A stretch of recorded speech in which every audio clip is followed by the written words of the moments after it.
Imagina que todo lo que crees seguro acerca del dinero desaparece en cuestión de horas, que vas al cajero automático y ya no sale efectivo, que tu tarjeta de crédito no pasa en el supermercado, que los bancos cierran sus puertas y los noticieros hablan en voz baja, casi como si temieran provocar pánico. No es ciencia ficción ni un capítulo perdido de una serie de catástrofes financieras. Esto ha ocurrido varias veces a lo largo de la historia.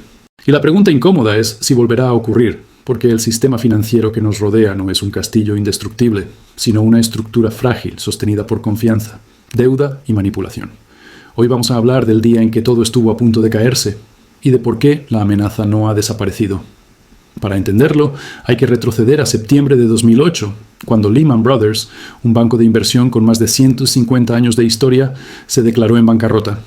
En un solo fin de semana, el sistema financiero global estuvo al borde del colapso. El lunes siguiente, miles de empleados salían con cajas de cartón de sus oficinas y la bolsa de Nueva York se desplomaba con una caída histórica. Lo que parecía un problema localizado en Wall Street se convirtió rápidamente en un incendio planetario. Bancos europeos, asiáticos y latinoamericanos se vieron expuestos a un riesgo que ni siquiera ellos habían calculado. De pronto, la historia del dinero se revelaba como lo que siempre ha sido: una historia de deuda interconectada, donde si cae una ficha, todas las demás tiemblan. Lo irónico es que no era la primera vez. En 1929, el crack de Wall Street ya había demostrado que un exceso de especulación podía arrastrar al mundo entero a una gran depresión. En 1982, México se declaró incapaz de pagar su deuda externa, provocando una ola de pánico en América Latina que se bautizó como la década perdida. En 1997, la crisis asiática mostró cómo la huida masiva de capital podía hundir economías enteras en cuestión de semanas. Y en 2001, Argentina se convirtió en el laboratorio más cruel de lo que significa un corralito financiero. Gente golpeando las persianas cerradas de los bancos, exigiendo recuperar su propio dinero y descubriendo que la independencia económica puede desaparecer en un decreto. Lo que une a todos estos episodios no es la casualidad, es un patrón. Gobiernos, bancos y élites financieras jugando con la deuda como si fuera un producto infinito, hasta que la confianza se rompe. Y cuando se rompe, quienes pagan no son los arquitectos del sistema, sino los ciudadanos comunes. Tus ahorros, tu empleo, tu libertad monetaria quedan atrapados en un engranaje diseñado para que siempre seas dependiente. En el fondo, lo que se revela en estos colapsos no es solo la fragilidad del sistema financiero explicado con cifras, sino su verdadero diseño: mantenerte dentro de un juego donde tú nunca controlas las reglas. En 2008, el pánico era tan grande que los gobiernos tuvieron que inyectar billones de dólares en rescates. Estados Unidos aprobó un paquete de $700 mil millones para salvar a los bancos. Europa destinó sumas similares. El Banco Central Europeo y la Reserva Federal se convirtieron en salvavidas de instituciones que, paradójicamente, habían provocado el naufragio. Y aquí está la trampa. El mensaje que enviaron fue claro: si eres demasiado grande para caer, no importa lo que hagas, siempre te salvarán. En otras palabras, el riesgo se privatiza, pero las pérdidas se socializan. Tú, con tus impuestos, terminaste pagando los excesos de Wall Street. ¿Y qué cambió desde entonces? Oficialmente, mucho. Se aprobaron regulaciones, se prometieron sistemas de supervisión más estrictos y se juró que nunca más veríamos un rescate de ese tamaño. Pero si miras más de cerca, verás que la deuda global no ha disminuido, ha explotado. En 2008, el mundo debía alrededor de $173 billones. Hoy la cifra supera los 300 billones. Gobiernos, empresas y hogares viven colgados de un crédito permanente. Y lo peor es que el sistema necesita que sigas endeudado, porque la deuda no es un error. Es el producto más rentable jamás inventado. La pregunta entonces es inevitable. ¿Cómo es posible que un sistema que estuvo a punto de implosionar en 2008 haya terminado siendo todavía más frágil 15 años después? La respuesta está en la naturaleza misma del dinero moderno. Antes, cuando el dinero estaba respaldado por oro o plata, había un límite físico. No podías imprimir riqueza de la nada, pero desde que Richard Nixon desconectó al dólar del patrón oro en 1971, el dinero dejó de ser metal y se convirtió en confianza.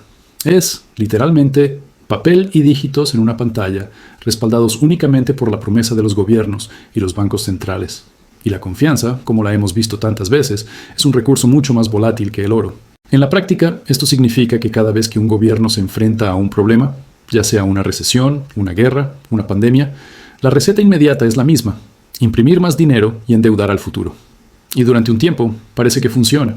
Hay estímulos, hay créditos, los mercados suben, pero bajo la superficie se acumula una montaña de deuda que nunca se paga, solo se renueva. Es como si cada crisis fuera un incendio que se apaga con gasolina. Sí, apaga las llamas en el momento, pero deja el suelo empapado en combustible para la siguiente explosión. Miremos de nuevo 2008. La burbuja inmobiliaria en Estados Unidos se había inflado gracias a préstamos subprime, hipotecas otorgadas a personas que no podían pagarlas, empaquetadas y vendidas como productos financieros sofisticados. Los bancos, las aseguradoras y los fondos de inversión jugaban a mover paquetes de deuda disfrazados de riqueza. Cuando la gente dejó de poder pagar, la verdad salió a la luz. La riqueza era una ilusión, y lo que debería haber sido una lección fue, en realidad, un punto de partida para repetir el ciclo con esteroides. Hoy, los mismos mecanismos están presentes en nuevos escenarios. Deuda pública que crece como nunca, mercados bursátiles inflados por estímulos y, en algunos países, inflación disparada que devora el poder adquisitivo. El paralelismo con otros momentos históricos es brutal. En la República de Weimar, en la Alemania de 1923, el gobierno imprimió billetes para pagar reparaciones de guerra y salarios. Lo que comenzó como una medida temporal terminó en una hiperinflación devastadora. Un pan costaba 200.000 millones de marcos y la gente llevaba fajos de dinero en carretillas para comprar lo básico. Décadas más tarde, en Zimbabue, la historia se repitió con billetes de trillones de dólares que no alcanzaban ni para un café. Y más cerca en el tiempo, en Venezuela, la inflación explicada en cifras se volvió casi una sátira. Billetes nuevos aparecían con más ceros cada año, hasta que la moneda perdió cualquier sentido. ¿Qué tienen en común todos estos casos? Gobiernos que pensaban que imprimir dinero era gratis, y ciudadanos que terminaron atrapados en un sistema diseñado para empobrecerlos mientras prometía salvarlos. El sistema financiero explicado así suena como una estafa piramidal global, y en parte lo es. Funciona mientras la base de la pirámide, la gente común, siga creyendo, trabajando y pagando. Tus impuestos, tus cuotas, tus intereses bancarios son la materia prima que alimenta un edificio que, en teoría, debería darte estabilidad, pero que en la práctica se construyó para extraer tu riqueza gota a gota. Los políticos necesitan votos y calma social, los banqueros necesitan ganancias trimestrales y los gobiernos necesitan deuda para financiar promesas imposibles. En ese triángulo de intereses, tu libertad financiera se convierte en un lujo casi inalcanzable. Lo que más sorprende es la resiliencia del relato oficial. Después de cada crisis, nos dicen lo mismo. Esta vez hemos aprendido, esta vez hay nuevas reglas, esta vez estamos preparados. Pero la historia del dinero nos muestra que los colapsos vuelven porque las reglas del juego no cambian en lo esencial. El poder financiero global sigue concentrado en los mismos centros: Wall Street, Londres, el Fondo Monetario Internacional, el Banco Central Europeo. Y cada vez que un país desafía las reglas, el castigo es inmediato. Piénsalo.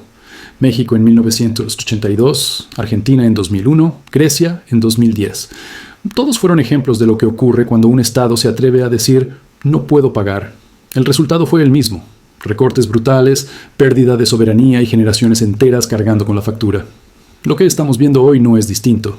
Estados Unidos arrastra una deuda que supera los 34 billones de dólares. Europa enfrenta economías asfixiadas por gasto público y déficits. América Latina sigue atrapada en ciclos de deuda externa y devaluaciones. Y mientras tanto, la narrativa oficial es que todo está bajo control. La pregunta es, ¿cuánto tiempo puede durar el espejismo antes de que una nueva ficha caiga? La ironía más cruel es que, en medio de este castillo de naipes, los ciudadanos terminan creyendo que ellos son los responsables de sus propios fracasos financieros. Nos dicen que si no ahorramos lo suficiente, si no invertimos de manera correcta, si no logramos la independencia económica, la culpa es nuestra por no tener disciplina. Pero la verdad es que el tablero está manipulado desde el inicio. Tú puedes trabajar duro, planificar tu patrimonio, pensar en la gestión de capital y aún así encontrarte con que una devaluación, una inflación disparada o un rescate bancario arrasan con tu esfuerzo en cuestión de meses. La historia de la deuda demuestra que, en última instancia, la mayoría trabaja para sostener un sistema que nunca estuvo diseñado para que ganaran. Y sin embargo, hay un poder en reconocerlo. La historia del dinero no es solo una lista de colapsos inevitables, sino un manual para leer las señales antes de que sea tarde. Quien entiende cómo operan los gobiernos y los bancos centrales tiene una ventaja, no porque pueda detener la crisis, sino porque puede protegerse de sus efectos. En el pasado, las familias que diversificaban, que invertían en activos reales como tierras o metales preciosos, sobrevivían mejor que aquellas que dependían de un salario en papel moneda. Hoy, el paralelismo es claro. Quienes dependen únicamente de un sueldo en efectivo ven cómo la inflación les roba cada día, mientras quienes buscan estrategias de riqueza alternativas logran cierto nivel de libertad monetaria. El sistema financiero explicado de forma honesta es brutal. No está ahí para hacerte libre, sino para mantenerte dependiente. Y no olvidemos que cada gran crisis fue también un punto de inflexión en la política y en la sociedad. La hiperinflación alemana preparó el terreno para el ascenso del nazismo. El default argentino de 2001 moldeó toda una generación que creció con la idea del corralito argentino, un trauma colectivo que todavía pesa en su economía. La crisis de Grecia en 2010 cambió el rumbo de la Unión Europea. Y lo mismo ocurrirá con la próxima crisis, sea donde sea que explote. Los ciclos no se rompen porque los intereses detrás son demasiado poderosos. La lección es simple. La historia no se repite con los mismos detalles, pero sí con las mismas dinámicas. Por eso, cuando escuches que esta vez es diferente, recuerda que esas fueron las 4 palabras más caras de toda la historia de la economía. Los imperios siempre han caído convencidos de que tenían todo bajo control, hasta que un día la confianza se quebró. Y el dinero, al fin y al cabo, no es más que eso, confianza.